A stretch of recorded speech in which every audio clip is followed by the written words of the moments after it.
السلام عليكم ورحمة الله وبركاته. ازيكم حبايبي؟ يا رب تكونوا دايما بخير ان شاء الله. في الفيديو ده هعرض لكم ريفيو عن خلاط تورنيدو. خلاط تورنيدو، ما شاء الله عليه جميل جدا. بس في ناس بتشكر فيه وفي ناس برضو بتقول عليه يعني بعض عيوب بسيطة. فانا هعرض لكم الخلاط بكل اجزائه وهجربه معاكم برضو عشان تبقوا عندكم فكرة عن الخلاط نفسه. لو حابين بقى تجددوا وتجيبوا خلاط جديد، يبقوا لازم تشوفوا الفيديو ده. بس بقى نسمي أول حاجة، نسمي الله ونصلي على سيدنا محمد عليه أفضل الصلاة والسلام. ونبتدي مع بعض. أول حاجة يا حبايبي، يا ريت تعملوا لي لايك واشتراك لو أول مرة تشوفوا قناتي. بعد كده بقى هقول لكم اول حاجة هنبدأ بيها. الاجزاء بتاعة الخلاط. الخلاط ده اللي هو معاه كبة زي ما انتوا شايفينها كده، الكبة دي والمطحنة. بيبقى فيه خلاط تاني بيبقى معاه المطحنة بس، بيبقى سعره اقل شوية. خلاص. ده اول حاجة، ده اول جزء طبعا اللي هو الموتور. هو 500 واط. لازم طبعا تركزوا على الايه الواط، لازم ما تجيبوش اقل من 500 واط، لان ده بيفرق طبعا في درجة الفرم بتاعة الخلاط. تاني حاجة، الفتحة اللي انتوا شايفينها بشاور لكم عليها دي، ده اهم ميزة انا شفتها بجد في الخلاط. ان الفتحة دي بتبقى مثلا لو الخلاط وانتي بتعملي عصير او حاجة وطرد شوية عصير، بتنزل مثلا ايه العصير ده بينزل على الموتور في اي خلاطات تانية. لكن بالنسبة لخلاط تورنيدو ما شاء الله، هم عاملين الخاصية دي بتنزل بعيد خالص على الرخامة، بعيد خالص عن الموتور. دي اول حاجة عجبتني فيه بصراحة.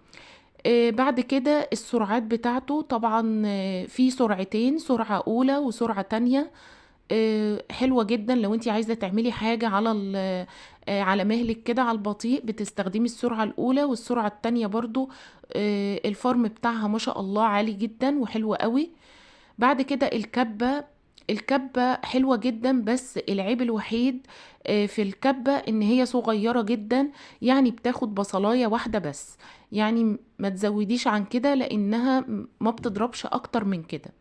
خلاص. هبدأ بقى معاكم ان انا اجرب معاكم كل حاجة، يعني شفشق الخلاط. بصوا انا جايبة الخلاط ده من العيد اللي فات، يعني من حوالي 6 شهور، 6 7 شهور. فترة كافية قوي ان انا يعني ايه اوضح لكم العيوب بتاعته والمميزات. انا قلت لكم هو الميزات بتاعته كتير، بس العيوب قليلة جدا. يعني مثلا وانتي بتضربي الطماطم او بتضربي عصير، لازم يكون ايدك ضروري على الخلاط من فوق زي ما انا حاطة ايدي كده، لانه بيهتز شوية. ده العيب الوحيد اللي فيه بس، ويمكن ده عيب ايه مع كل الخلاطات عادي يعني. إيه، لكن بصراحة هو درجة الفرم زي ما انتوا شايفينها كده ما شاء الله جميلة جدا.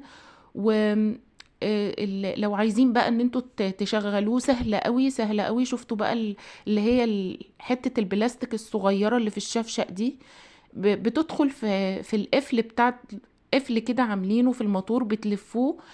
سهلة جدا ان انتوا تركبوا الخلاط وتشيلوه بكل سهولة. ما شاء الله، وسرعته زي ما انا قلت لكم حلوة جدا.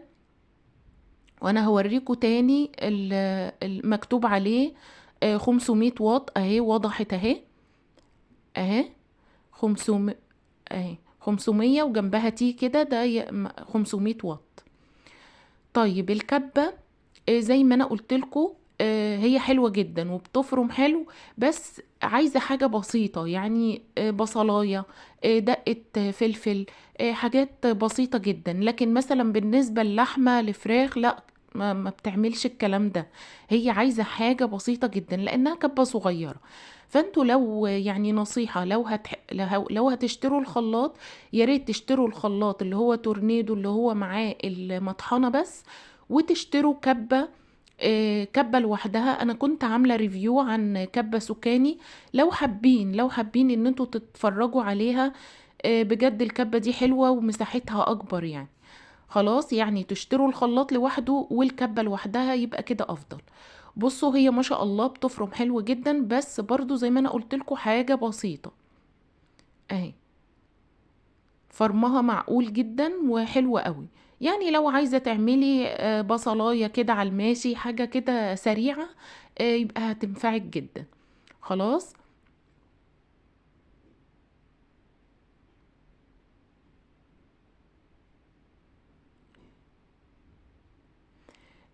هنيجي بقى للمطحنة. المطحنة بصراحة أنا أول مرة استخدمها، هستخدمها معاكو. أنا ما كنتش استخدمتها قبل كده.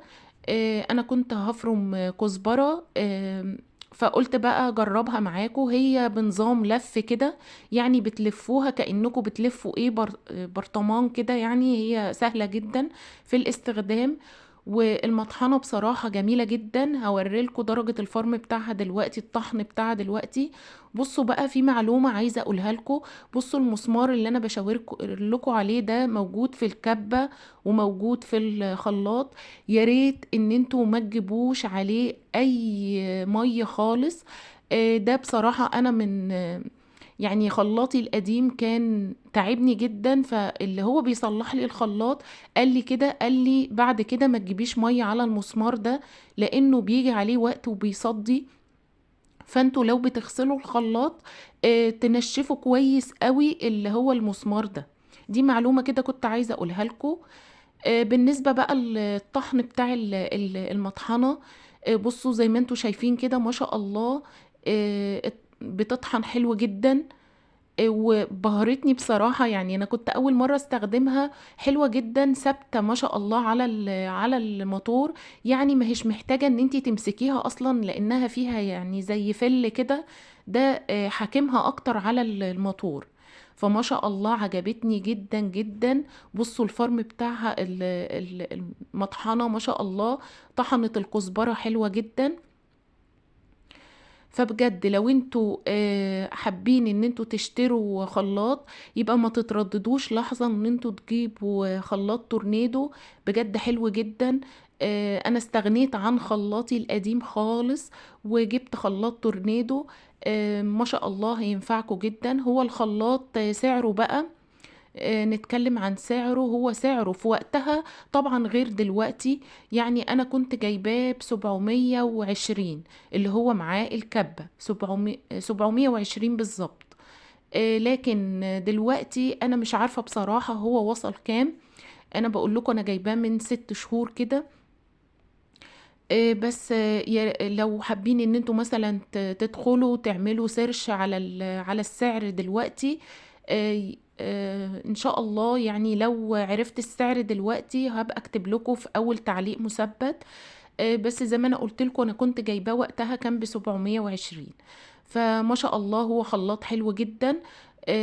يا ريت لو انتوا حابين تغيروا تجيبوه، هو حلو قوي وان شاء الله يا رب يكون عجبكم بقى الريفيو. يا ريت بقى حبايبي ما تنسونيش باللايك والاشتراك في القناة، ويا ريت تفعلوا زر الجرس عشان يوصل لكم كل جديد. شكرا حبايبي لمتابعتكم.